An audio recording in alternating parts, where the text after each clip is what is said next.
2 hari yang lalu di sekolah saya ada sebuah peraturan baru Bapak Ibu, karena ada beberapa kejadian bencana alam. Maka kemarin kami dikumpulkan di sebuah ruangan, terus kemudian setiap kelas akan dipasangi dengan 2 bendera yang berbeda. Jadi bendera 1 itu kalau kebakaran, bendera 2 itu kalau ada gempa bumi. Kemudian nanti ada sirene. Sirene 1 itu buat gempa bumi, sirene 2 itu buat kebakaran. Gitu. Kemudian gurunya di training, nanti kalau ada bunyi sirene, maka semua guru-guru yang ada di kelas harus turunnya lewat sini, lewat sana, begitu kan. Pokoknya teorinya banyak Bapak Ibu. Terus kemudian Bapak Ibu ada yang orang Jogja? Oh, hanya ibu saya. Tahun 2007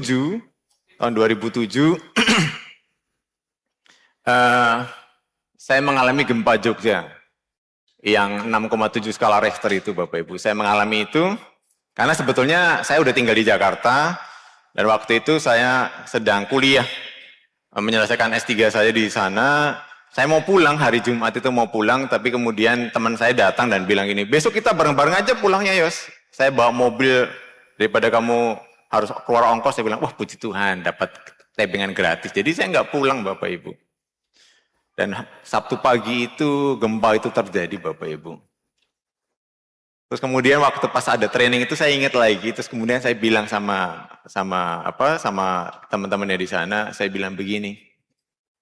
Ini kalau kita nunggu benderanya dikibarkan, menunggu sirenenya, ini sirene gempa bumi atau sirene kebakaran, ini mungkin udah nggak kepikiran. Kenapa? Karena waktu pas gempa itu, Bapak Ibu, kalau Bapak Ibu pernah ngerasain gempa kan, gempanya kan gini ya. Goyangnya kan gini kan, wih gempa gitu kan. Tapi waktu Jogja itu nggak begitu Bapak Ibu, waktu Jogja itu begini. Jadi kita begini-begini gitu ya.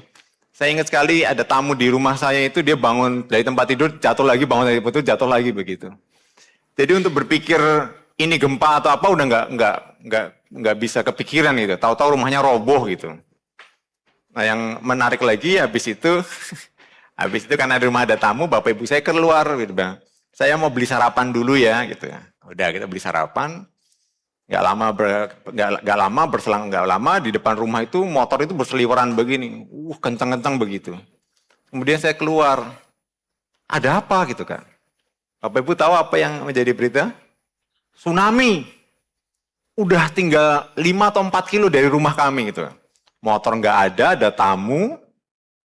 Apa yang kita lakukan Bapak Ibu? Akhirnya karena kakak saya mau pergi ke Belanda, jadi selamatin semua dokumen-dokumenmu gitu. Ayo kita jalan kaki Bapak Ibu, jalan kaki. Semua orang udah jalan kaki itu. Chaos luar biasa.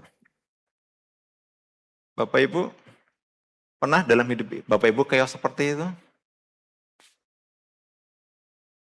Nggak tahu apa yang harus dikerjakan, nggak tahu sepanjang pagi sampai malam itu Bapak Ibu, hanya radio yang kita bisa dengar karena listrik mati, air mati, jadi hanya radio.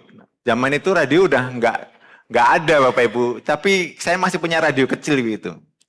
Isi beritanya adalah anak hilang Bapak Ibu.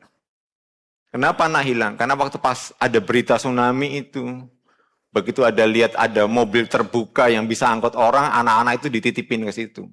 Semuanya larinya ke gunung Bapak Ibu. Jadi gunung itu macet banget. Ibu saya sama bapak saya ternyata kejebak di situ. Jadi nggak bisa ke selatan, tapi harus semua ke utara karena itu macet. Dan kemudian setelah ternyata nggak ada tsunami, anaknya nggak tahu ini anak siapa. Gitu. Jadi chaos banget nih. Bapak Ibu, ketika kemarin ada simulasi itu, kemudian saya berpikir begitu. Iya, saya pernah mengalami dalam sebuah kekacauan yang luar biasa. Bapak Ibu pernah dalam hidup Bapak Ibu mengalami kekacauan yang luar biasa seperti ini? Semua yang sudah dirancangkan, semua yang sudah digumulkan lama, ternyata semuanya berantakan.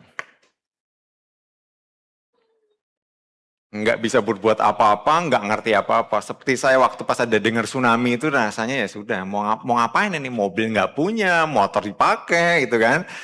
Jadi akhirnya cuma jalan kaki, kalau jalan kaki kena tsunami ya selesai kan Bapak Ibu ya. Tapi kami masih tetap berusaha keluar rumah gitu.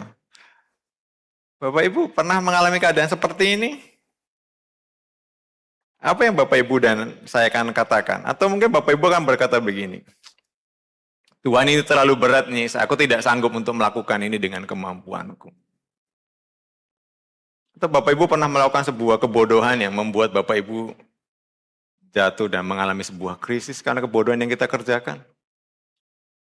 Sebuah kesalahan yang kita lakukan karena pemikiran kita. Kira-kira, kalau Bapak Ibu sedang ada dalam keadaan seperti itu, kira-kira Tuhan tahu nggak Bapak Ibu? Tahu ya? Tuhan tahu ya Bapak Ibu ya? Bapak Ibu sedang dalam keadaan yang kacau balau begitu, Tuhan tahu? Tuhan tahu. Terus Bapak Ibu, mari kita baca 1 Korintus 10 ayat 13 Bapak Ibu.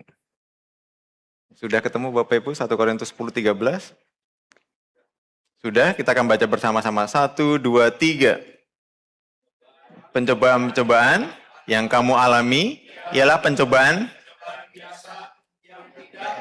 kekuatan manusia. Sebab Allah setia dan karena itu ia tidak akan membiarkan kamu dicobai melampaui kekuatanmu. Pada waktu kamu dicobai, ia akan memberikan kepadamu jalan keluar sehingga kamu dapat menanggung. Setuju Bapak Ibu dengan ayat ini? Setuju? Apakah ada hari ini yang berkata begini, Pak ini udah kelewatan Pak, udah nggak kuat banget Pak ini Pak. Udah.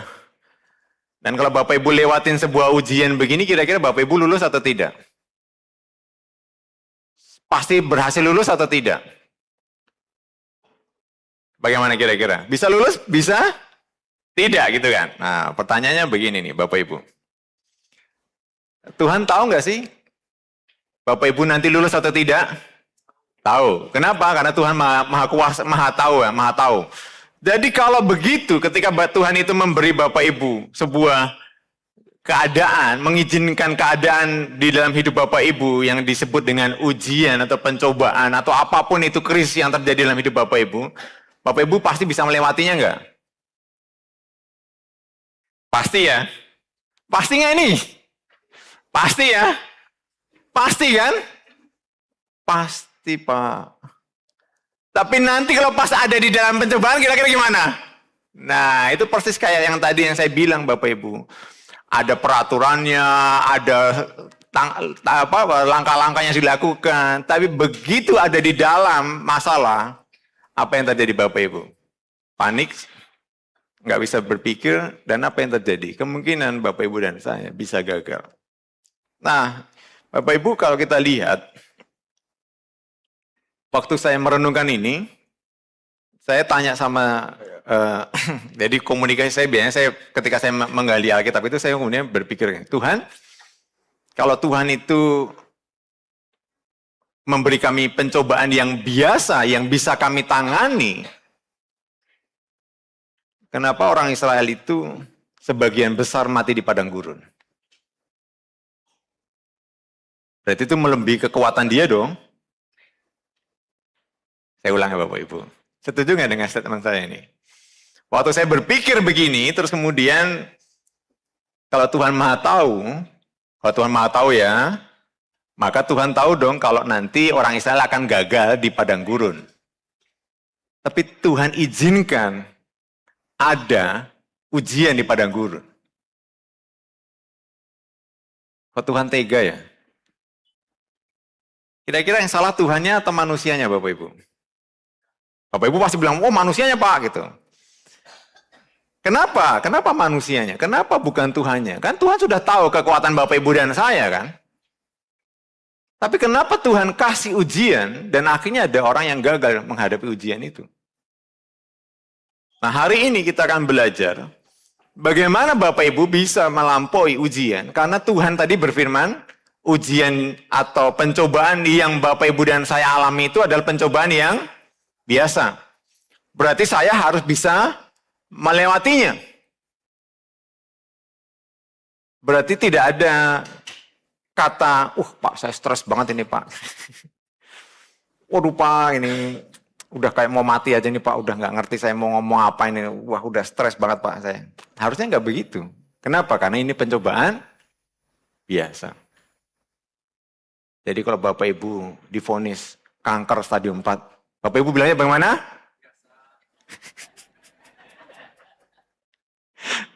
Dokter bilang begini sama Bapak, wah ini kayaknya harapannya tipis ini.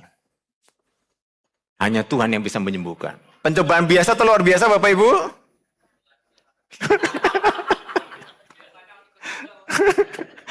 Oke, berarti ayat ini menjadi sebuah problema buat kita dan Bapak Ibu Saudara sekalian. Kenapa? Karena Tuhan bilang begini, pencobaan yang saya berikan dalam hidup kamu itu pencobaan biasa, tetapi buat saya luar biasa.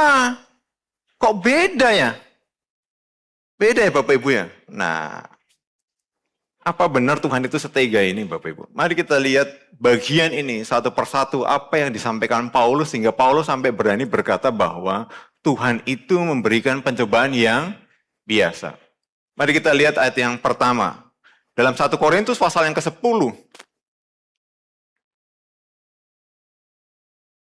Ayat yang pertama. Saya akan bacakan buat Bapak Ibu Saudara sekalian.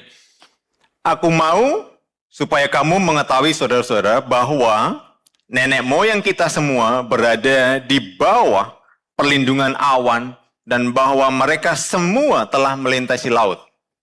Untuk menjadi pengikut Musa, mereka semua telah dibaptis dalam awan dan dalam laut. Mereka semua makan makanan rohani yang sama. Mereka semua minum minuman rohani yang sama. Sebab mereka minum dari batu karang rohani yang mengikuti mereka, yaitu batu karang itu ialah Kristus. Bapak Ibu, dari 1 sampai 4 itu Paulus bilang bagaimana? Semua. Semuanya dapat apa? Perlindungan awan yang sama. Semua mengalami mujizat yang sama. Semua diberi makan yang sama. Semua minum yang sama. Mereka semuanya sama. Berarti Bapak Ibu dan saya hari ini, Bapak Ibu punya Tuhan yang sama? Punya Tuhan yang sama, punya firman Tuhan yang sama, Alkitabnya sama. Oh beda Pak, punya saya LAI versi baru, Bapak Ibu versi yang lama. Enggak begitu, tapi isinya sama. Bapak Ibu punya Alkitab sama, saya punya Alkitab sama, Tuhan Bapak Ibu sama, Tuhan saya sama. Berarti semua yang kita miliki dari Tuhan itu sama. Tapi kok Bapak kayaknya hidupnya enak ya, saya kok enggak ya? Betul nggak Bapak Ibu? Hidupnya lebih enak saya kan daripada punya Bapak Ibu? Atau enak Bapak Ibu daripada saya?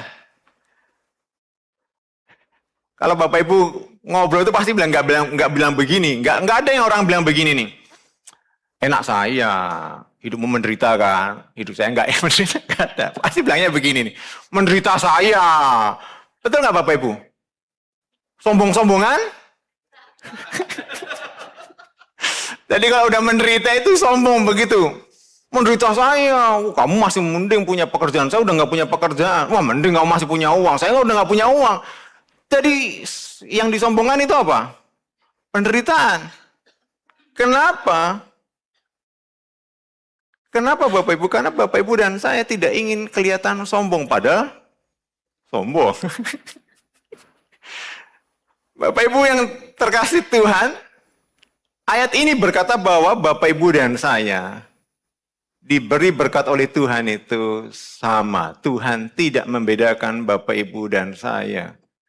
Jadi kalau Bapak Ibu diberkati, saya diberkati, semua orang diberkati dengan hal yang sama. Jadi jangan pernah berkata begini, kok Bapak diberkati saya enggak ya? Enggak, ayat ini berkata semuanya sama. Oke. Mari kita lihat ayat yang kelima. Wah ini udah mulai. Ayat yang kelima berkata, tetapi sungguh pun demikian Allah, apa Bapak Ibu? Tidak berkenan kepada bagian yang terbesar dari mereka. karena mereka ditewaskan di padang gurun. Ngeri ya Bapak Ibu? Kenapa seperti itu? Ayat yang ke-6, semua ini telah terjadi sebagai contoh bagi kita untuk memperingatkan kita supaya kita jangan menginginkan hal yang jahat seperti yang telah mereka perbuat. Apa sih jahatnya Bapak Ibu? Ayat yang ke-7, supaya jangan menjadi apa? Penyembah berhala. Itu ya. Terus ayat ke-8, supaya tidak melakukan percabulan. Yang ke-9, jangan mencobai Tuhan. Yang ke-10, jangan bersungut-sungut. Nah, jadi kalau begitu, kenapa ada ujian Bapak Ibu? Emang Tuhan nggak ngerti? Emang Tuhan nggak lihat? Tuhan maha tahu kan, kenapa saya harus diuji Bapak Ibu? Oke. Bapak Ibu tahu nggak bisa kuat ngangkat 40 kilo? Tahu nggak Bapak Ibu kuat ngangkat 40 kilo? Kapan tahunya Bapak Ibu kuat ngangkat 40 kilo? Ketika Bapak Ibu dikasih beban 40 kilo. Ternyata, kuat ya saya. Bapak Ibu pengen nyoba yang lebih berat lagi nggak? Enggak, capek lah. Kemarin Pak Pol cerita gini, saya ajak istri saya jalan kaki 10 kilo. Saya tanya gini, istri Bapak kuat? Kuat Pak. Kalau saya mungkin istri saya ngajak saya, dia yang lebih sering jalan dia gitu. Kalau dia ngajak saya jalan 10 kilo, saya bilang, enggak apa-apa kamu jalan, nanti saya tak naik ojek. Saya nanti tunggu di depan sana, ketemunya kita bareng, sama, nyampenya sama. Manusia sudah diberi teknologi untuk cepat sampai. Kenapa harus menyusahkan diri? Kasihan itu penemu motor itu.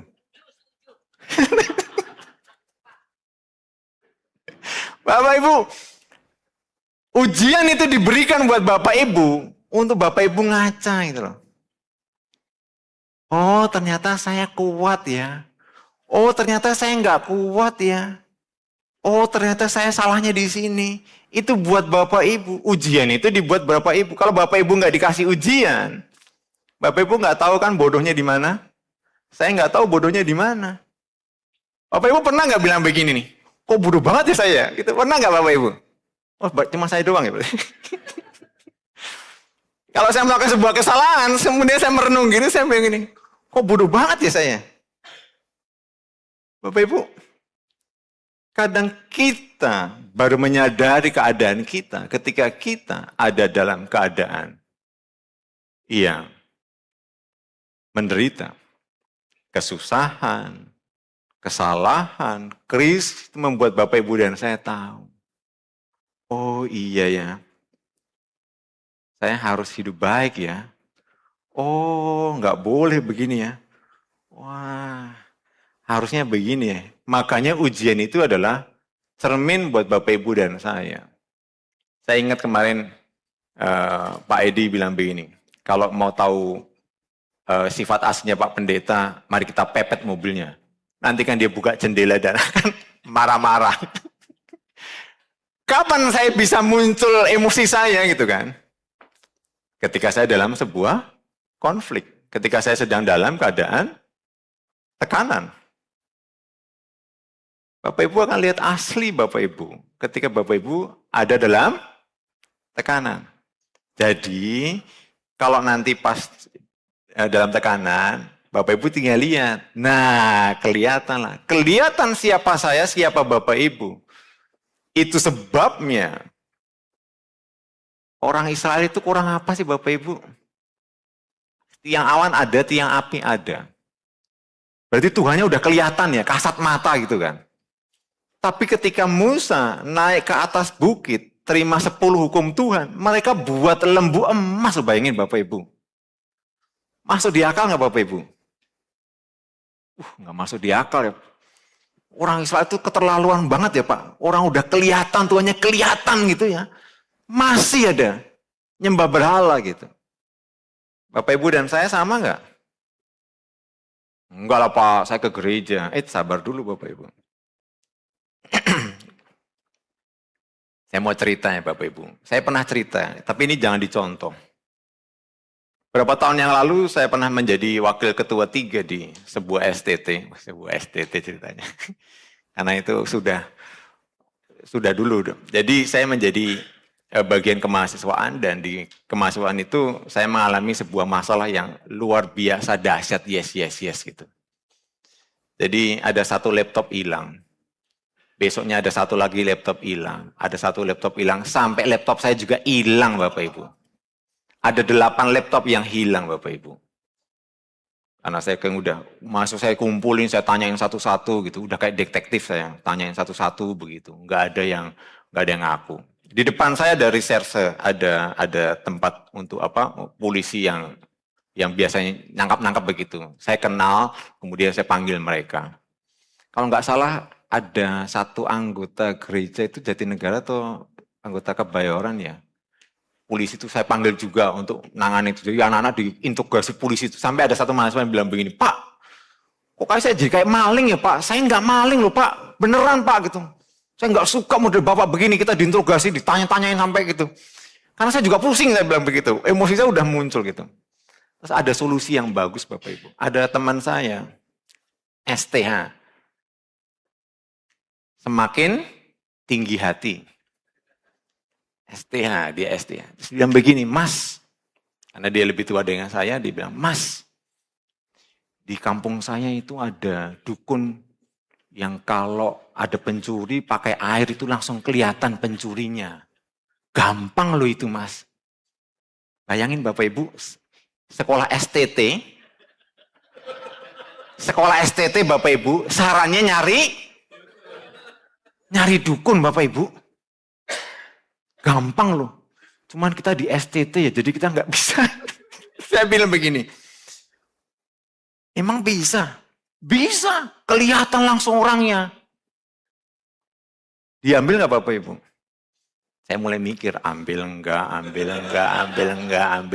Bapak Ibu, STT Bapak Ibu. Karena saking apa? Pusingnya. 8 laptop kami hilang. 1 LCD hilang, 8 juta uang di ATM hilang. Itu pengalaman yang tidak pernah saya lupakan. Apa yang terjadi Bapak Ibu? Disitulah kelihatan. Di STT saja masih mau nyari berhala Bapak Ibu. Bapak Ibu kan bilang ini, Pak tenang aja Pak, Bapak di STT begitu kan, berarti kalau saya ya maklum lah ya Pak, kan saya bukan STT gitu kan. Enggak begitu ya Bapak Ibu, enggak begitu. Makanya jangan dicontoh. Maksud saya adalah, ketika Bapak Ibu dalam keadaan mentok, benar-benar mentok begitu, tidak ada jalan keluar, Bapak Ibu bisa meninggalkan Tuhan. Bapak Ibu bisa lupa ada Tuhan. Itulah kenapa Bapak Ibu ada masalah itu, karena itu cermin buat Bapak Ibu dan saya. Ketika Bapak Ibu ditekan sampai benar-benar nggak bisa nafas, Bapak Ibu akan teriak sama Tuhan atau mau lari dari Tuhan.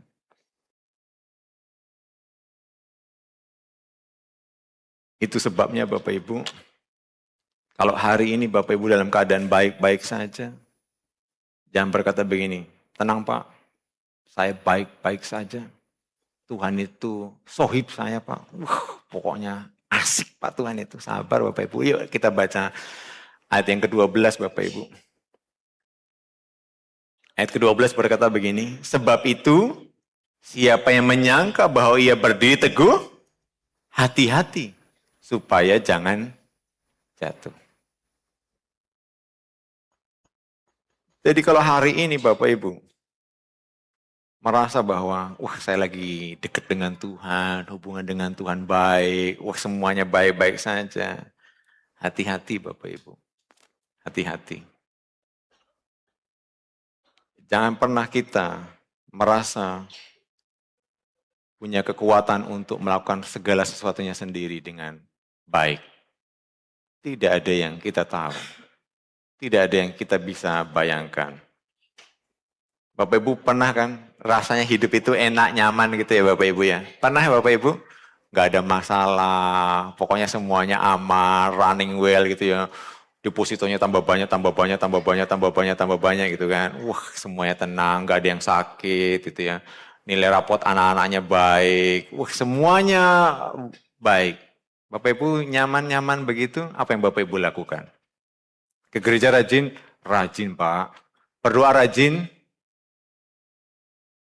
Baca kitab rajin? Tapi kan saya ke gereja rajin, Pak. Tapi Bapak Ibu, kadang ketika kita lengah seperti itu, itulah saat kita bisa jatuh.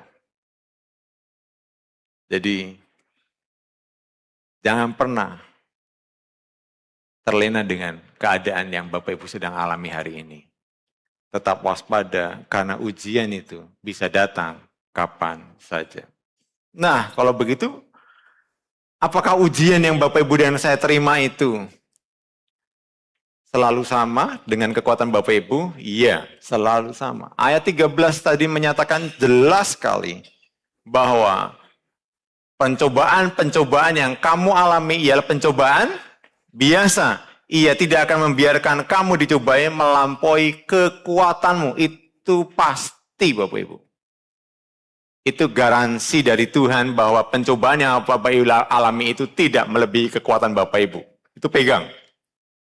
Jadi ketika Bapak Ibu mengalami masalah sebesar apapun, Bapak Ibu bisa berkata begini, ini pencobaan biasa yang saya pasti bisa lewati.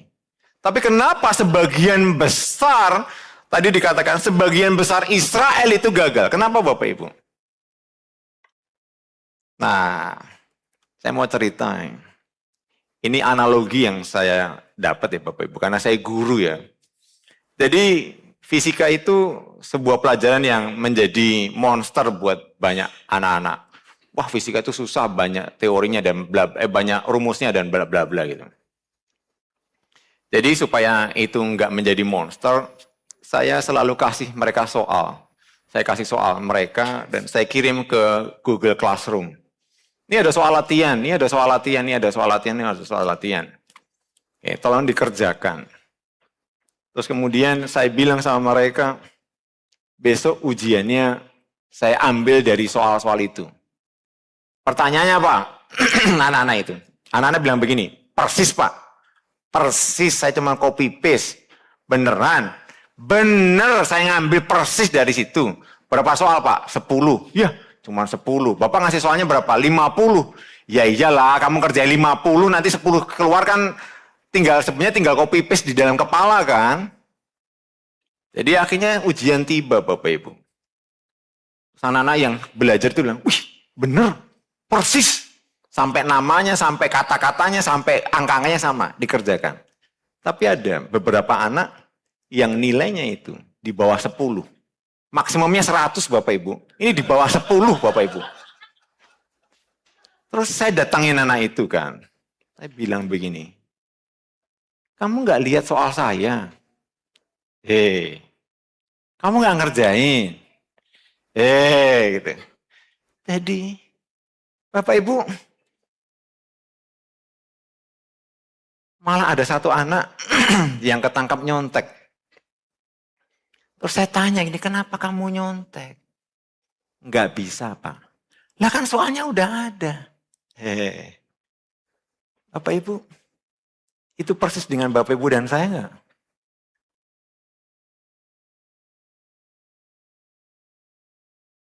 Soalnya udah ada di Alkitab nggak Bapak Ibu? Ada. Dibaca nggak? Gitu. Sama kan? Sama kan? Nanti kalau ujian nggak lulus, terus bilang begini, Tuhan kenapa susah banget? Ya kan dibaca nggak Alkitabnya? Dibaca Bapak Ibu?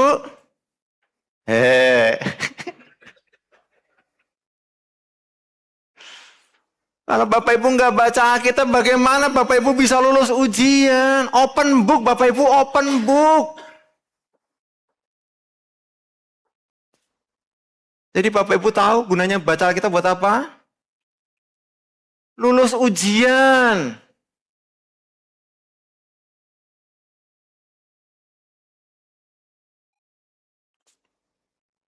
Jadi mari baca Alkitab Bapak Ibu.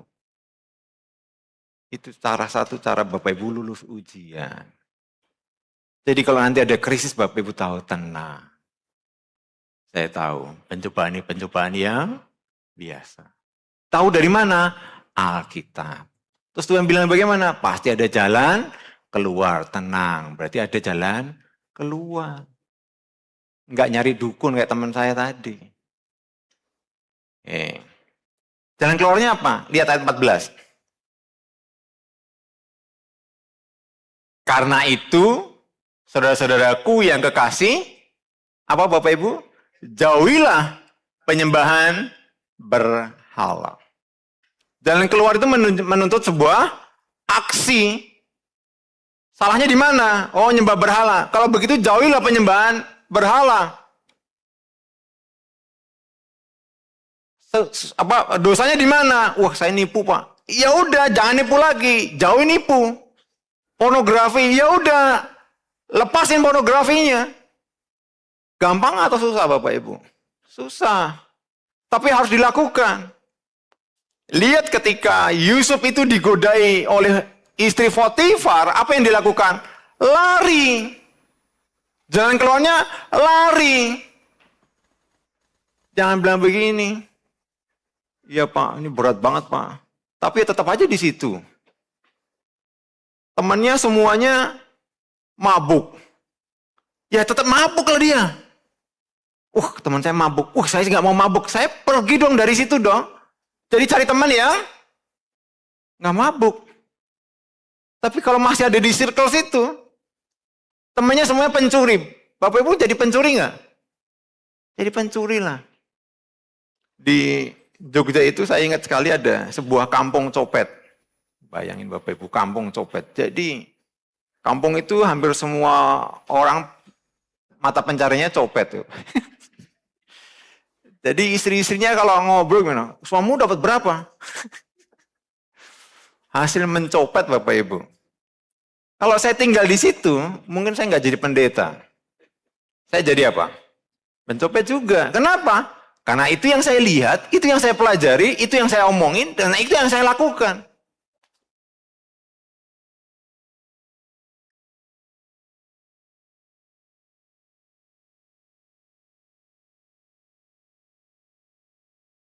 Mari kita buka Mazmur pasal 1.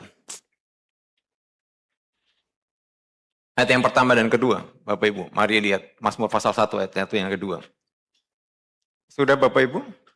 Kalau sudah kita baca bersama-sama. 1, 2, 3.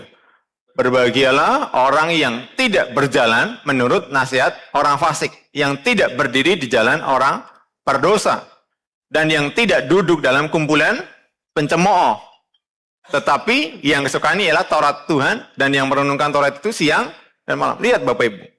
Yang pertama itu berjalan dengan orang fasik. Betul ya?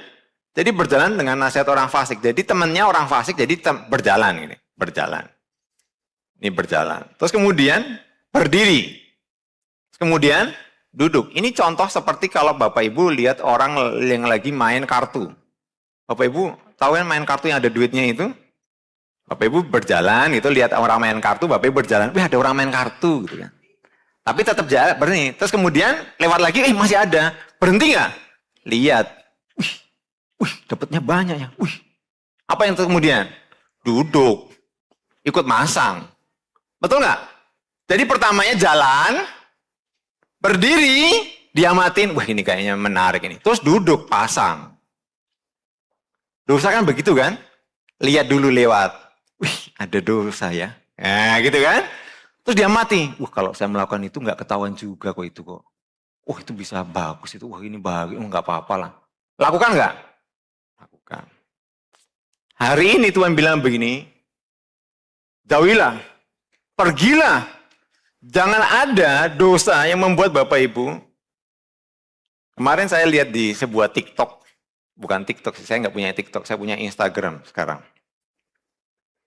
Di Instagram itu ada ada sebuah dealer mobil yang cerita begini Bapak Ibu, cerita begini. Ada sepasang suami istri datang dengan baju rapi, dia mau beli mobil LCGC.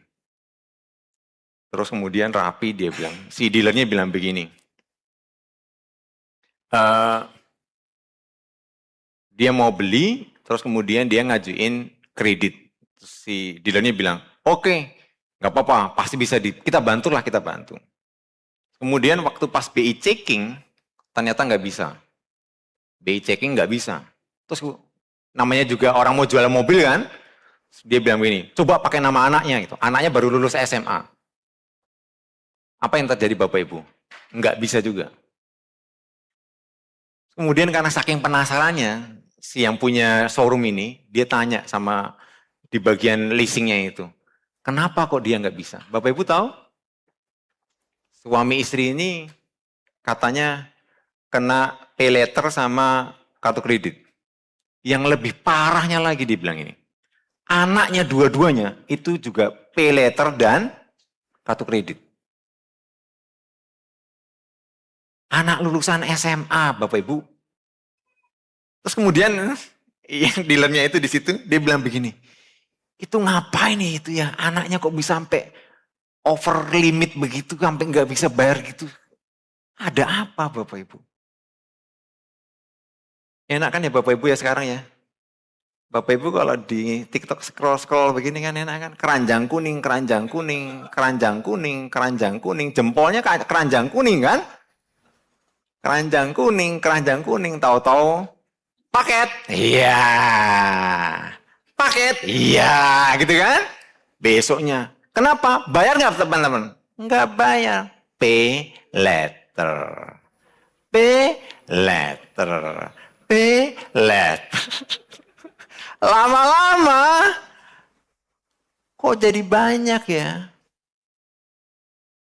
Bapak Ibu hati-hati, jauhilah itu. Kalau itu mengganggu, uninstall Bapak Ibu, uninstall. Shopee-nya di uninstall, Tokopedia di uninstall, Bukalapanya di uninstall, apalagi di uninstall semuanya. Kayak orang zaman batu ya nggak apa-apa. Betul Bapak Ibu?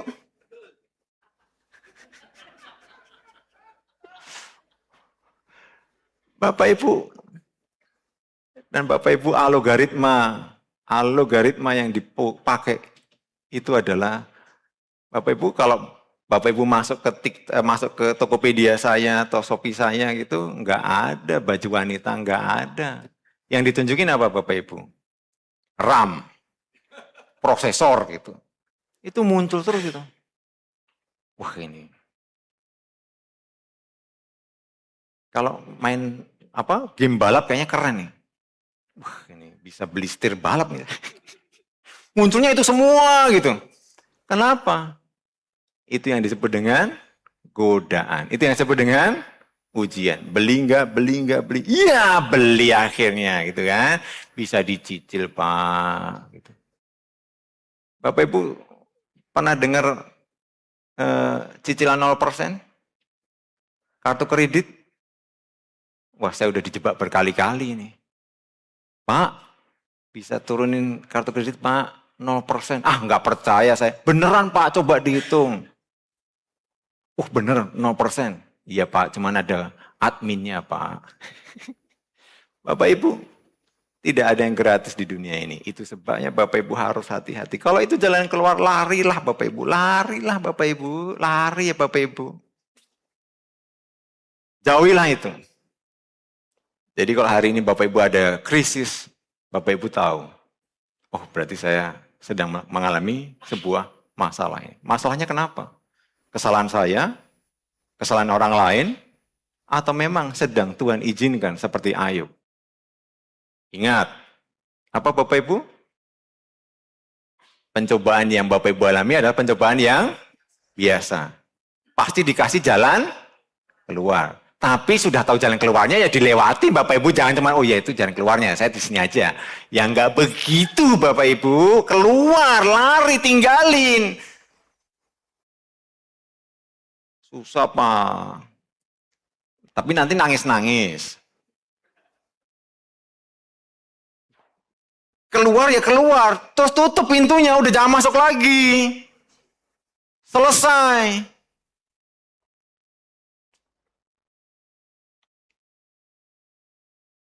Tidak ada kata, tidak ada jalan keluar.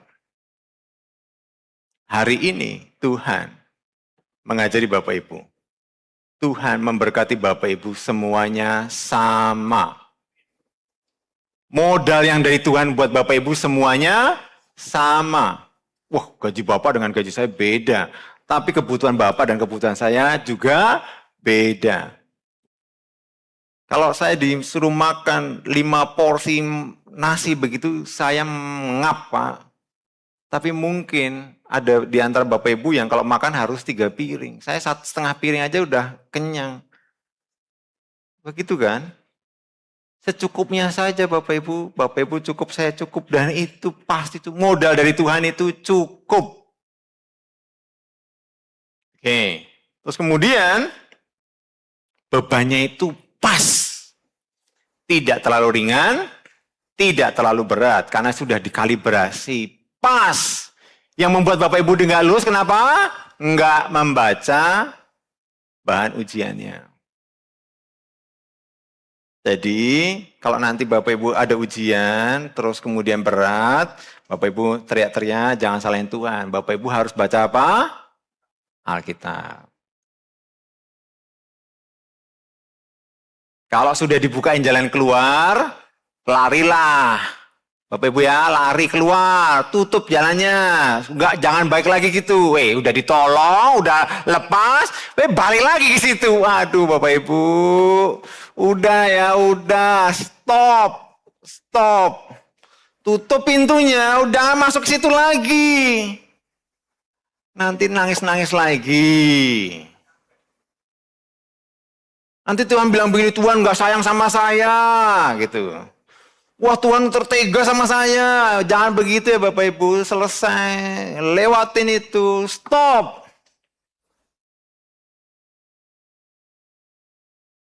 Yang terakhir Bapak Ibu, jangan pernah salahkan keadaan. Ingat Bapak Ibu, jangan pernah salahkan keadaan. Karena mungkin Bapak Ibu dan saya sedang melakukan sebuah kesalahan. Bereskan kesalahan Bapak Ibu dan saya. Betulkan kesalahan itu. Mengakulah kepada Tuhan. Dan cari jalan keluarnya di dalam Alkitab. Begitu Tuhan bilang, lewat sini jalan keluarnya. Lakukan itu dengan baik dan taat. Keluarlah itu dan tutuplah pintunya. Jangan masuk lagi ke situ. Jangan mau dijebak lagi ke situ. Jadi hari ini ambillah jalan keluar itu sekarang. Larilah dari dosa, mendekatlah kepada Kristus. Mari kita tunduk kepala kita berdoa.